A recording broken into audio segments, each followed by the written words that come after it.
Yan, continue tayo sa ating kwento. Ay nako, nasa Uson Masbate na tayo mga amigo. Pang ilang munisipyo na to? Ano na to, pangatlo. Ay, hindi, City, Mubu. Yan, pangatlo pa lang. Yan, continue tayo sa ating travel. Pala kung gusto niyo masubaybayan yung ating mga travel, please follow and subscribe para naman kung meron tayong bagong upload, ma-update kayo, Yan.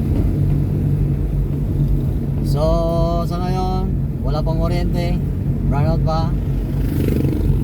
Yan, dapat katulad nito, brownout, di ba? So ibig sabihin, dapat may mga remedyo na dapat gawin yung ating mga opisyal, no? Kaya lang parang ayaw nila bumitaw ng pera kasi nga baka mawalan sila. Pero hindi nila naman naiisip pag nagnanakaw sila, ubos-ubos din. Ganyang kalupit. Di ba? Ganyang kalupit. Woo! Baka luntaan na kita dyan ka? Para makaparking yan din. Yan, ganyang kalupit dito mga amigo.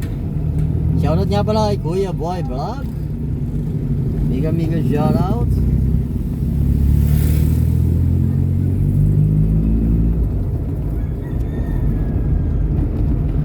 Nasa bridge na tayo.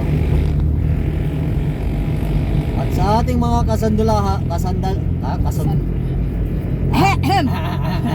sa ating mga kapulisan, sa ating mga kasundaluhan, ayan, huwag kayo naman magpahawak sa mga buhayang politiko kasi maawa naman kayo, no? Tinapos nyo, nag-aral kayo, tinapos nyo yung pag-aaral na yan, nakamit nyo, tapos ang hindi magpapahawak lang kayo sa mga politiko. Nako po, yan. So asan yung kalayaan nyo dyan? Wala kayong kalayaan dyan kasi buhaya yung superior nyo, yung sinisilbihan nyo, yung mga buhayang politiko, hindi yung mga tao. Real talk yan mga amigo.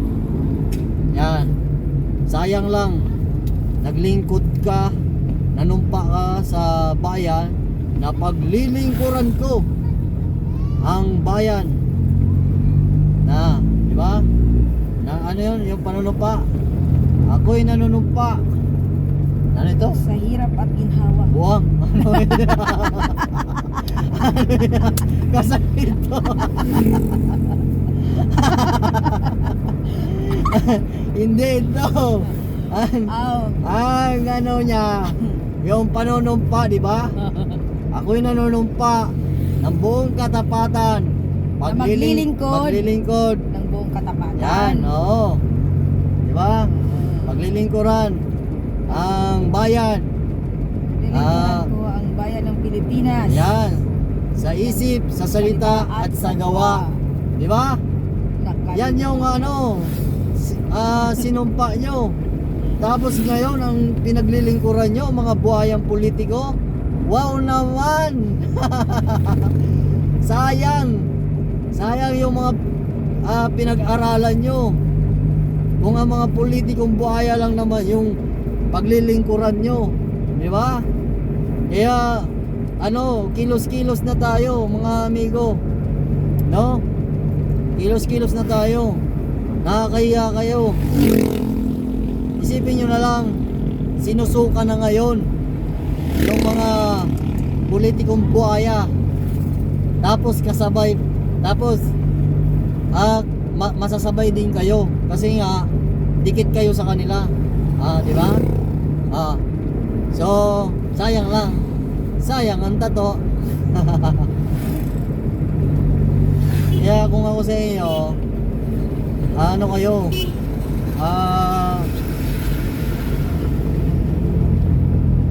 kung ako sa inyo,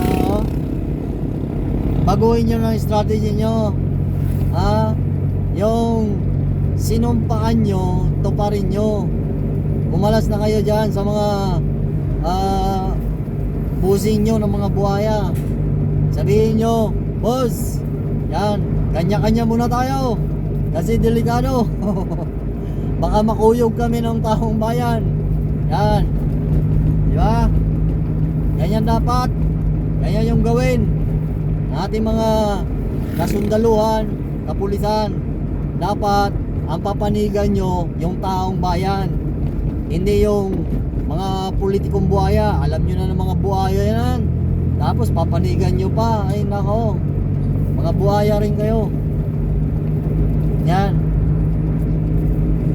Nako, kung nagkataon na si Duterte pa ang nakaupo, tapos lahat ng mga buhaya na to, agoy rode. Yon ang kailangan natin, yung dugo ni Duterte. Yan. Ako noon mga amigo, inobserbahan ko muna si Duterte kung ano ba talaga magagawa nito. Kasi una, yung mga pinapakita niya puro kabastusan, pilosopo, Mura. yan, puro mura. Parang wala itong maibibigay na maganda sa bansa natin. Pero mahirap pala mga amigo manghusga. Mahirap pala na pangunahan mo agad yung isang tao kasi hindi mo pa nakita yung kakayahan niya. Pero ano nangyari mga amigo nung umupo na si Digong, si Roa Duterte? Yan, mga adik sumuko. Akala kasi nila biro-biro lang yung sinabi ni Duterte na pag hindi kayo sumuko, patay talaga kayo. Oh, anong ginawa niya? Ginawa niya talaga. Oh, di ba? Ang dami sumuko, pati mga mayor. Kasi ubos talaga 'yan. Ha? Nagkataon lang inabutan siya ng pandemya, pero kung hindi nagkaroon ng pandemya, patay kayong mga buhaya kayo. Ngayon, lahat ng adik nakalista. Oh, sumuko lahat. Yung iba, wala. Natiwas talaga. Oh. Ang problema sa ngayon ha, hindi na si Duterte ang nakaupo. Oh. Ang problema natin, yung kalamidad. Yung dumaan ang bagyo, 4 na bagyo ang dumaan, lahat sinalanta. Bakit ang ayuda? Pili lang yung nabibigyan, pili lang ang nakalista. Samantala nung si Digong, lahat ng adik, listado lahat yan. Dahil ayaw niya ng mga adik at kurap sa bansa natin. Pero itong mga buhaya na to, yan, gahaman na, nalalamang pa. Oh, kaya ang kailangan natin, yung may bayag, yung may isang salita. Hindi yung puro kasalita, bangag ka na. Wala ka na sa line, hindi mo na alam kung ano yung sinasabi mo. Wala talagang mangyayari sa mundo, sa bansa natin. Paurong ng paurong to, hindi ito pa uswag ng pauswag. Kaya lahat ng mga kababayan natin, mag-ingay na tayo. Lahat ng mga buhaya, tanggalin na yan. Kung kinakailangan palitan ng bago, palitan lahat yan. Ito na ang panahon para kumilos ang taong bayan. Natanggalin yung mga buhaya na yan, no? Mapa-Luzon, Visayas at Mindanao, tanggalin lahat yan. Ang problema nga lang mga amigo, ang mga buhaya ngayon nagkakampi-kampihan na. Gumagawa talaga sila ng lusot para makalusot. Ngayon wala kayong magagawa. Kung malulusutan man nyo itong problema nyo, pero yung ingay ng taong bayan, hindi nyo malulusutan yan. Kahit magsama-sama man kayo, magkampi-kampi man kayo, alalahanin nyo, kakaunti lang kayo ng mga politikang bahaya. Samantala ang taong bayan, milyon mga amigo. Walang kwenta yung pera na yan pag ang tao ang sumulong sa inyo dyan. Ngayon ang mga kapulisan, tapos kasunduluhan. Nag-aano pa sa inyo, sumasabay pa. Pero pag ang mga kasunduluhan, ang mga kapulisan, magdesisyon na yan na hindi na yan sasama sa inyo, nako, gira na mangyayari dito. Wala nang batas-batas. Yan.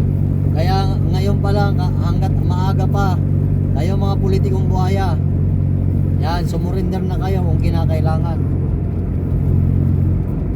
Sumurinder na kayo. Kasi gira talaga mangyayari. Mag-iingay talaga ang mga tao. Yan. Huwag nyo na ipilit ang gusto nyo kasi sinusuka na kayo ng tao. Yan. Real talk yan. Hindi tayo nagpapatawa. No? Kung matawa kayo, hindi bahala kayo.